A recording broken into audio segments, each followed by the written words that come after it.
ইফতারে হেলদি কিছু খেতে চান? সারাদিন রোজা রাখার পর ক্লান্ত শরীরের জন্য একদম পারফেক্ট মাত্র 2টি উপকরণে তৈরি দিলখুশ।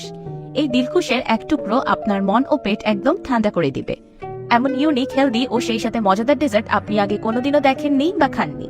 আসসালামু আলাইকুম এভরিওয়ান। দিলখুশ ডেজার্ট বানানোর জন্য আমি প্রথমেই নিয়ে নিয়েছি 1 কেজি বা 4 কাপ টক দই। আমি এখানে ঘরে তৈরি টক দই ব্যবহার করছি, আপনারা ইচ্ছে করলে কিনা টক দইও ব্যবহার করতে পারেন।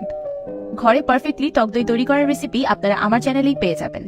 রেসিপি লিংক আমি আমার ইউটিউব চ্যানেলের ডেসক্রিপশন বক্সে দিয়ে দিব। এবার আমি দই থেকে পানি ছড়িয়ে হংকার তৈরি করে নিব। সেই জন্য একটি বড় বোলের উপর একটি স্ট্রেনার বসিয়ে দিলাম।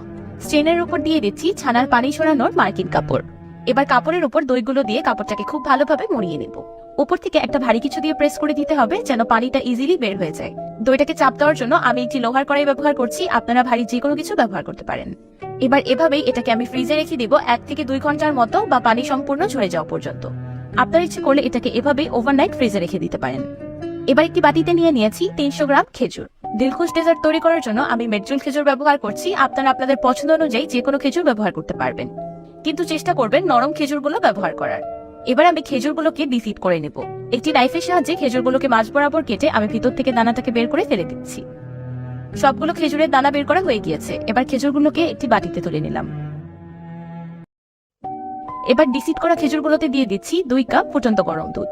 বেসিক্যালি এই গরম দুধে খেজুরগুলোকে ভিজিয়ে একদম নরম করে নিতে হবে। আপনারা ইচ্ছে করলে এখানে দুধের পরিবর্তে ফুটন্ত গরম পানিও ব্যবহার করতে পারেন খেজুরগুলোকে নরম করার জন্য। এবার আমি খেজুরগুলোকে এভাবেই গরম দুধে ঢেকে রেখে দিব একদম সফট হয়ে যাওয়া পর্যন্ত। কিছুক্ষণ পর ফিরে এলাম। দেখতেই পাচ্ছেন খেজুরগুলো অনেকটাই দুধ অ্যাবজর্ব করে নিয়েছে, সেই সাথে ভিজে অনেক সফট হয়ে গিয়েছে। এবার আমি খেজুরগুলোকে ব্লেন্ড করে একটা স্মুথ পেস্ট তৈরি করে নেব। খুবই ক্রিমি আমি একটা খেজুরের পেস্ট তৈরি হয়ে গিয়েছে। আপনার ইচ্ছে করলে এই খেজুরের পেস্টটাকে একটি স্ট্রেনারের সাহায্যে ছেঁকে নিতে পারেন, কিন্তু আমি ছেঁকে নিব না, এভাবেই ব্যবহার করব। এইদিকে দইয়ের পানি সম্পূর্ণ ঝরে গিয়েছে। মাশাআল্লাহ, দেখতেই পাচ্ছেন কত সুন্দরভাবে হংকার তৈরি হয়ে গিয়েছে। এবার দইগুলোকে একটি বাটিতে নিয়ে নিচ্ছি। পানি ছড়ানো এই দইকেই হংকার বলা হয়।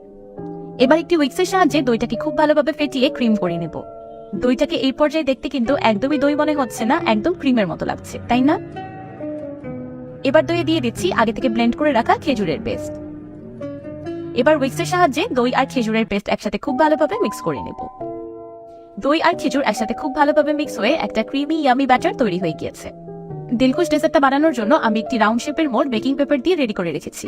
আমি মোল্ডে শুধু নিচের অংশে বেকিং পেপার দিয়েছি, সাইডে কোনো রকম তেল ব্রাশ করিনি। এবার ডেজার্টের ব্যাটারটা মোল্ডে দিয়ে দিলাম। আপনাদের হাতের কাছে এমন কোনো মোল্ড অ্যাভেলেবেল না থাকলে আপনারা এখানে যে কোনো স্টিলের বাটি বা হিট প্রুফ বাটিও ব্যবহার করতে পারবেন, কোনো অসুবিধা নেই। মোল্ডটাকে হালকা ট্যাপ করে দিলাম যেন কোনো অংশে পাকা না থাকে আর উপর থেকে ব্যাটারটা সমান হয়ে যায়। এবার একটি ফয়েল পেপার দিয়ে মোল্ডের মুখটাকে খুব ভালোভাবে সিল করে দিব। আপনারা এখানে ফয়েল পেপারের পরিবর্তে সুতি কাপড় দিয়েও মোল্ডের মুখটাকে মুড়িয়ে দিতে পারেন, আবার যে কোনো ছোট ঢাকনা দিয়েও ঢেকে দেওয়া যাবে। ডেজার্টটাকে ভাপ দেওয়ার জন্য আমি আগে থেকেই একটি সেটআপ তৈরি করে রেখেছি। একটি বড় পাত্রে পরিমাণ মতো পানি দিয়ে বলক তুলে নিয়েছি। তারপর পাত্রের উপর একটি স্ট্রেনার বসিয়ে দিয়েছি। এখন স্ট্রেনারের উপর বসিয়ে দিলাম ডেজার্টের মোল্ডটি। এবার একটি ঢাকনা দিয়ে ঢেকে ডেজার্টটাকে স্টিম করে নিব 40 মিনিটের মতো।